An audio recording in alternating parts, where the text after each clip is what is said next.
All right, it's time. We're going to talk about boxes. You can tell that I'm excited. I'm also kind of daunted about explaining this because it is an inherently difficult thing to comprehend. And I want to warn you right off the bat, it's going to be a lot to take in, and there's no reason to expect it all to sink in at once. You may want to watch this video a few times over a period of time. You will definitely want to read through the lesson material, which again will be linked in the description. But all in all, don't stress if you don't understand it immediately. A lot of these lessons go hand in hand with the exercises that are assigned, and you don't have to understand exactly what you're doing before you start the exercises. The exercises have fairly clear instructions, at least the earlier ones do, and they will kind of, as long as you follow those instructions, you will start to see how these things are being applied, and your understanding will improve over time.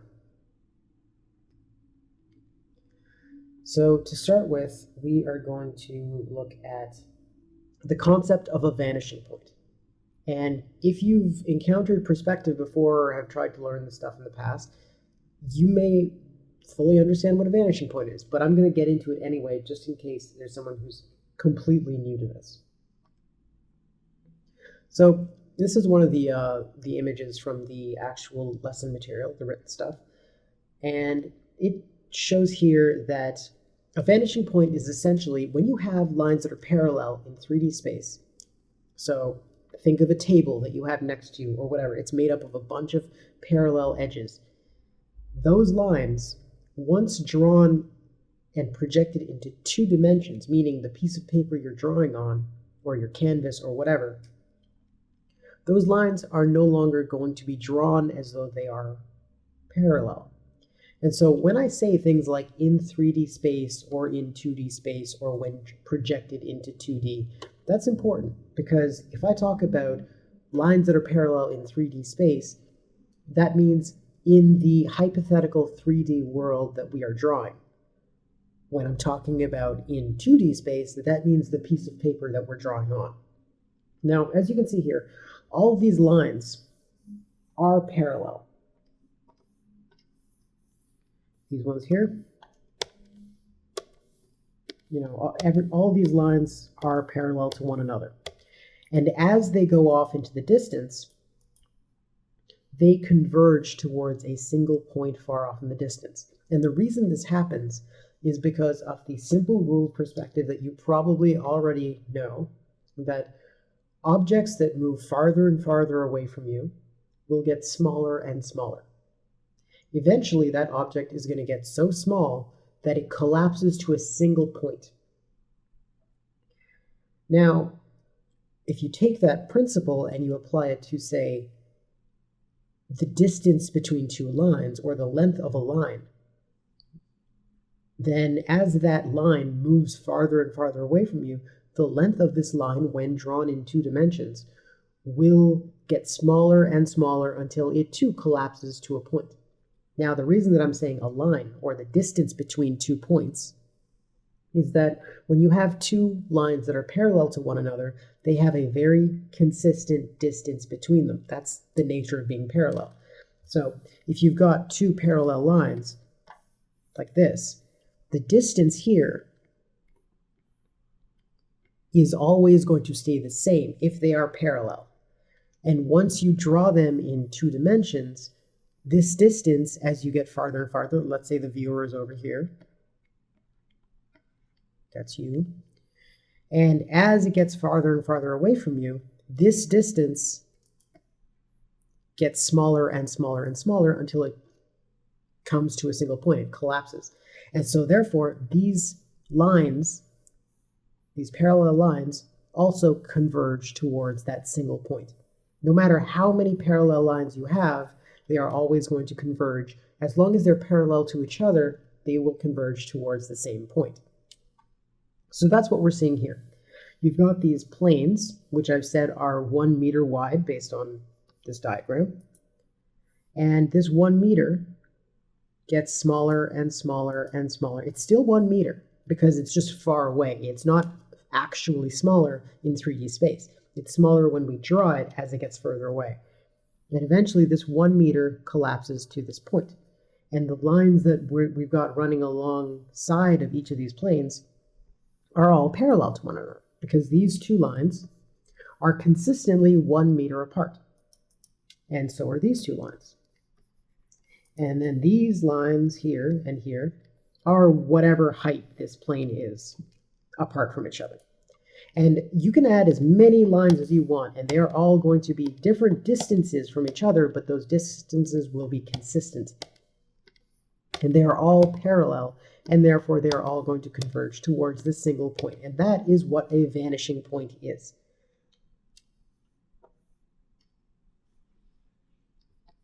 Now, we can apply this principle to talk about boxes. I like boxes. Boxes are great. Boxes are great because they summarize the very core of what three-dimensional space is, because a box has 3 dimensions to it. It has no more than that. It's a very simple form. It doesn't have to be a cube. Keep that in mind. When I talk about boxes, I'm not necessarily saying anything about cubes. They are not necessarily as long as they are wide, as they are deep. They are just rectilinear forms, unless I state otherwise, which will come into play in a later exercise. But they are essentially just a summary of 3D space. So let's look into what I mean by that. Here, I have a box that I've drawn. A box has 3 different sets of parallel lines, one for each dimension of space. And so, as we explored before, each set of parallel lines is going to have its own point at which those lines collapse. And so it has 3 vanishing points. So here you can see I've extended the lines off into the distance. The red ones are all parallel to each other. The blue ones are all parallel to each other, and the green ones are all parallel to each other. And as you can see here, I have actually drawn the far side of this box. So normally you wouldn't be able to see this edge here, or this one. I'll just highlight them actually. Here. So you wouldn't normally be able to see this line or this line or this line because the front faces of the box would be blocking it. But I will often ask you to draw through your boxes, which is what that means, because it helps us to understand how this box actually sits as a 3-dimensional object in the 3D space we're working within. If you just draw the size that you can see, you're really only going to think about it in terms of how it is a collection of lines on your piece of paper. And so, going back to what I was saying, you have 3 distinct vanishing points for 3 sets of parallel lines. And if you need to think about that, pause this video and just find a box, find anything that is boxy, and look at the edges that it has. It's going to have 12 different edges, and these edges will be organized into 3 separate groups of edges that are parallel to each other. Once you've got that down, we can look at the idea of, well, there's one thing that always confused me immensely when I was younger and I was trying to learn perspective.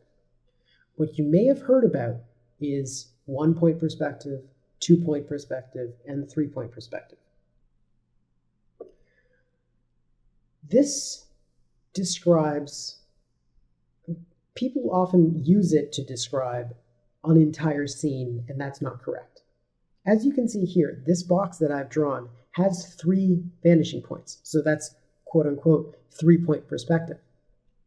But as I will show in a moment, the whole scene is not limited to only 3 vanishing points.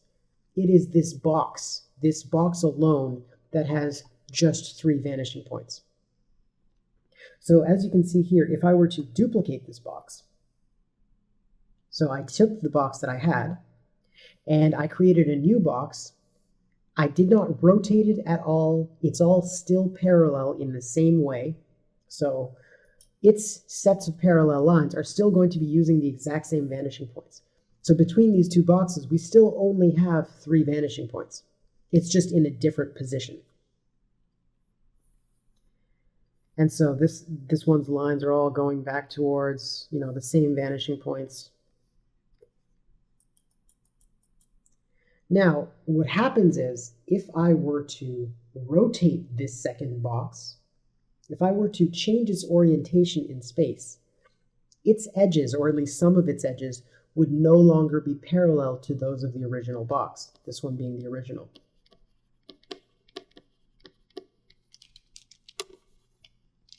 And so let's do that. Here, I've rotated this box just a little bit. And when that happens, I rotate it on the kind of y-axis, so like the height. So if you were to imagine that there was a metal rod stuck in the middle of this box, just like this, and I spun the box a little bit along this axis, what I did was I took 2 sets of the parallel lines, these and these,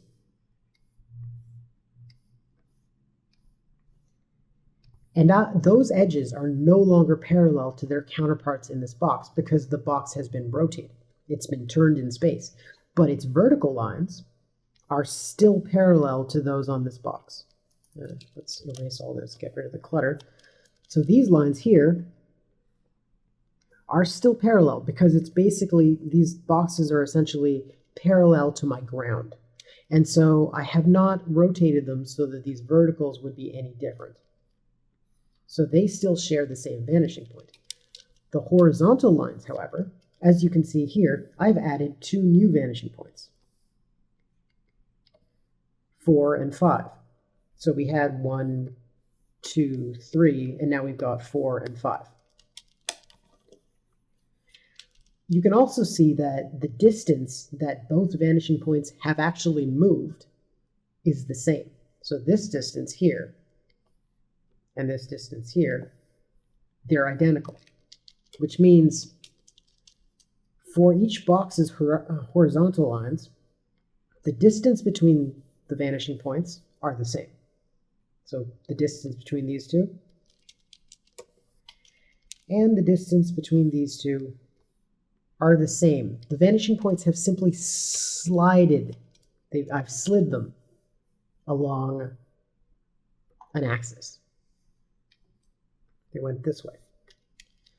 And as a result, this box is slightly rotated. This one is slightly rotated relative to this one. Now that's a lot to take in. What I want you to understand from this is that a scene can have all kinds of objects that are not aligned to each other. You can have an infinite number of sets of parallel lines, and therefore an infinite number of vanishing points. You are not going to have a single scene that is dominated by just 3 vanishing points. In fact, if you were to construct a world that was so perfectly aligned to this grid, that would look so unnatural to a person that it would feel stiff and sterile. You need to have some objects. If you're drawing a room or whatever, it's never going to be so perfectly aligned, and that's actually going to look weird. It is, however, valuable still to actually set up an entire scene with 3 major vanishing points and to use that to create a grid that you can use as reference. Because if you have, now I'm going to throw this together really quickly so it's going to look pretty rough. Let's say we've got this scene here. I'm framing it out. And we've got and a vanishing point here, and another one way up here. We're going to create a bit of a grid.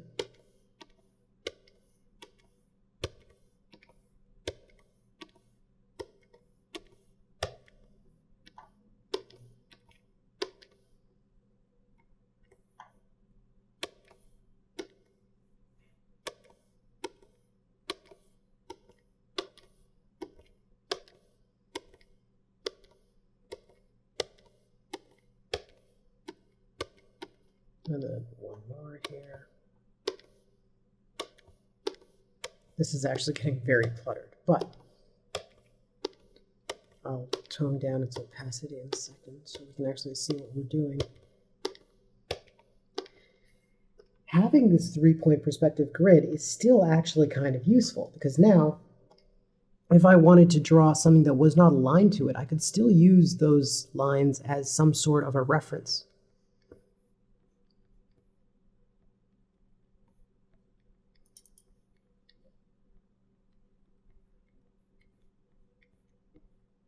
So this box does not actually align to any of the vanishing points that are present, but having those lines and that grid there, as long as I'm not feeling any pressure to adhere so closely to it, I can still use it as a sort of reference point while I'm constructing these things.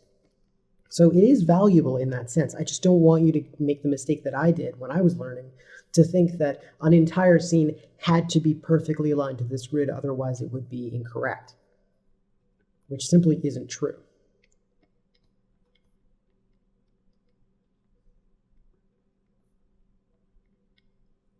So now that kind of explains, at least to an extent, the concept of 3-point perspective.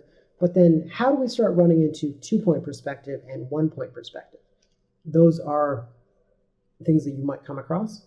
And I feel like it's important to explain how we can get from 3-point to 2-point and to 1-point, even though we are drawing boxes which still inherently have 3 sets of parallel lines. So if they have 3 sets of parallel lines, where are these extra vanishing points disappearing to? So what we need to talk about to make sense of that is the fact that these vanishing points in 2- and 1-point perspective, they don't disappear. They still exist. It's kind of wrong to refer to these things as 2-point or 1-point perspective, because there are still 3 vanishing points. There has to be, because there are still 3 sets of parallel lines. What happens is that, as you saw when I was rotating that box, the one from, here, let's just bring this up, get rid of this clutter. So when I did this rotation here, the vanishing point slid along the horizon line, right? Let's toggle between that again, that you can see them sliding.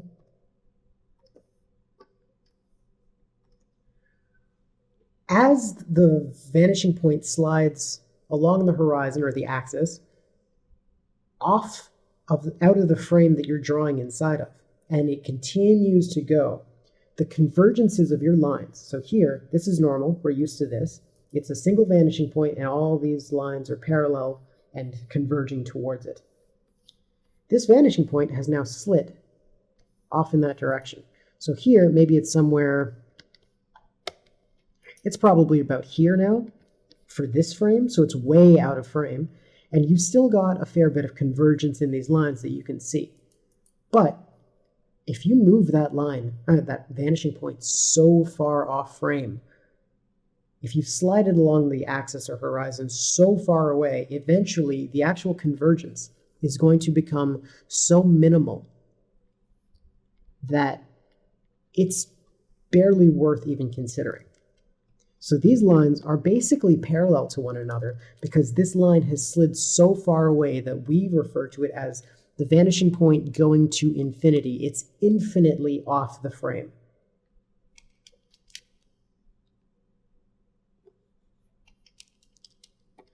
This is essentially what happens to the vanishing points when we're talking about 2- and 1-point perspective.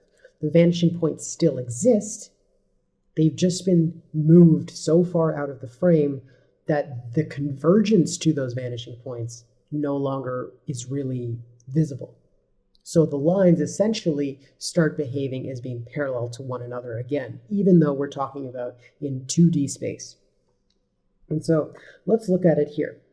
This is 2-point perspective, where our vertical vanishing point, the one that would have been, maybe here with lines converging like that, has moved so far off that the vertical lines are now effectively parallel to one another.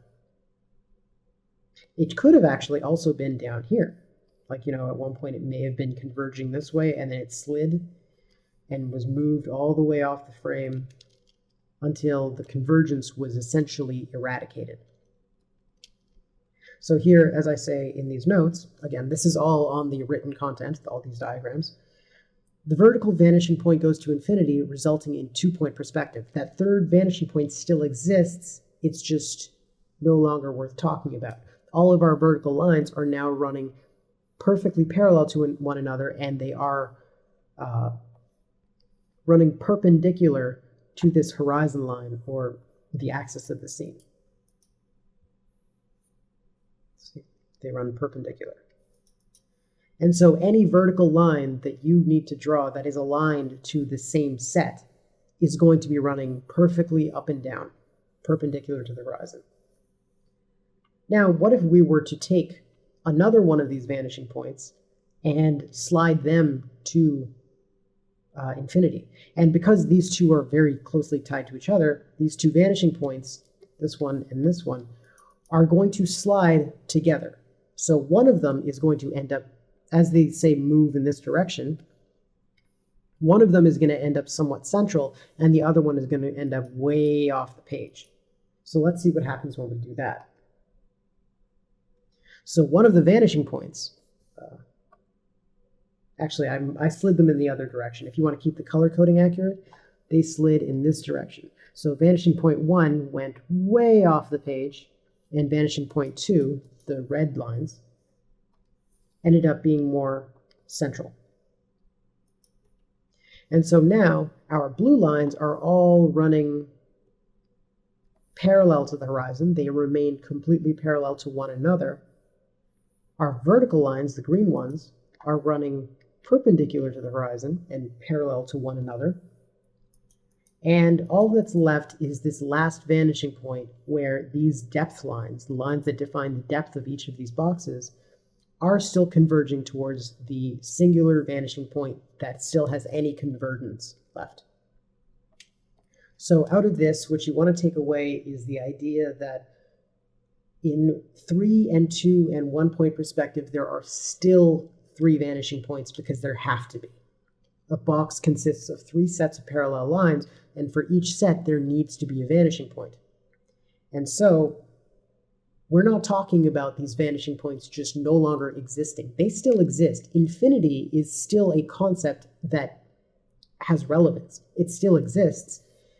It's just no longer going to have any real convergence. It's not a physical location that you can find in space. If you drew your canvas large enough, you would not be able to find those vanishing points on it because it's infinitely far away. Now, there is a simpler little rule of thumb that you can use when you're drawing any box to decide what kind of vanishing point system, 3 or 1 or 2 vanishing points, should I apply to this box? Now remember, they are applied to the boxes because the boxes themselves have those 3 sets of parallel lines. You might have one box drawn in 2-point perspective and another drawn in 3-point perspective within the same scene. Understanding which one we want to use requires us to think about how we, as the viewer, that is the viewer who sees what we are drawing. No, that's not described correctly. If you picture the here's my later on here. Every single thing that you draw is seen from some hypothetical viewer's point of view. They're looking at whatever objects you have drawn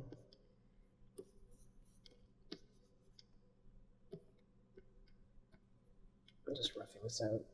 They're looking at them, and what you're actually drawing is how they see it. So this would be your drawing, and they would be seeing all of this happening.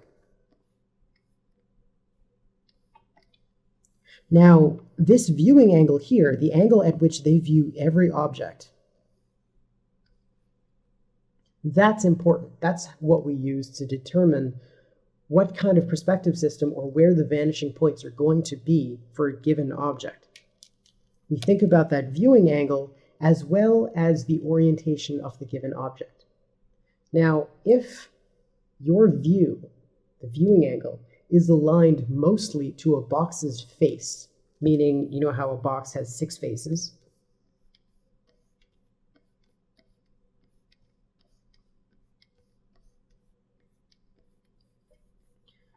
One, 2, 3, 4, 5, 6. If you're looking directly at one of these faces, or if that's generally the direction that you are looking at for this box, or you being the viewer, the hypothetical viewer, then you are going to use one-point perspective for that box. Now let's use an example. Here's our frame. We've got a box.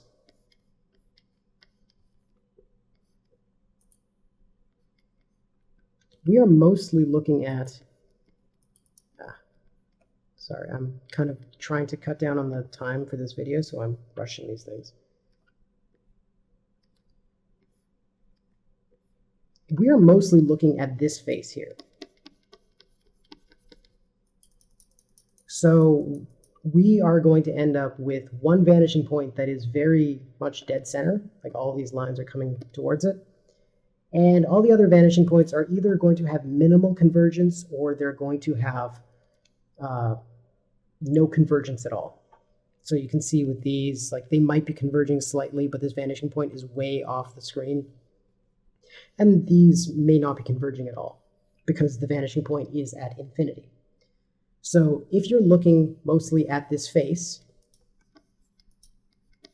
this plane of the box, you're looking at the plane, you're looking at a plane of the box, and therefore think more one-point perspective. Maybe some of the vanishing points are not completely at infinity, maybe there's a little bit of convergence there, but it's not very much. Now, if you're looking at the edge of a box, meaning the edge is more oriented towards you, you're going to have a lot more convergence on either side of it.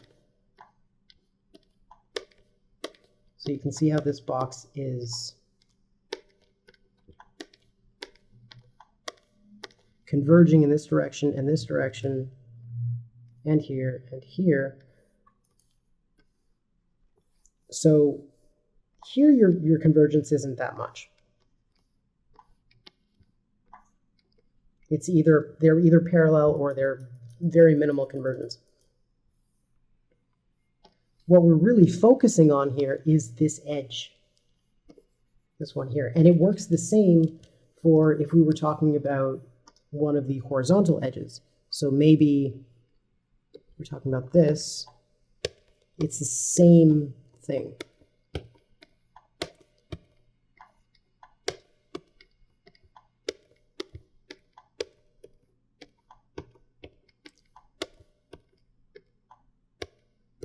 So here we're looking at this edge, so we have a lot of convergence coming this way.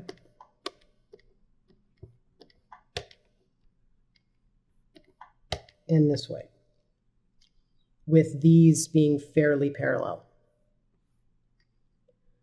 Lastly, if we're focusing in on the corner of a box,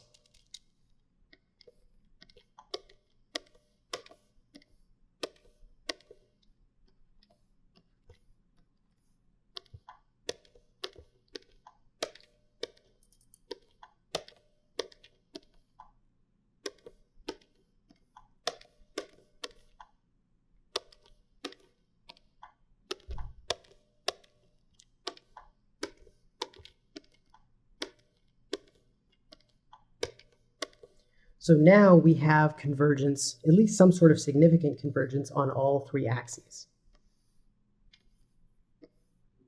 And that's where we start thinking about 3-point perspective for this box. So those are the simplest terms that you can put it in. It's not a strong rule, but it's kind of like a suggestion as to how you should be thinking about it. If you're looking at a face, or rather focusing in on the face,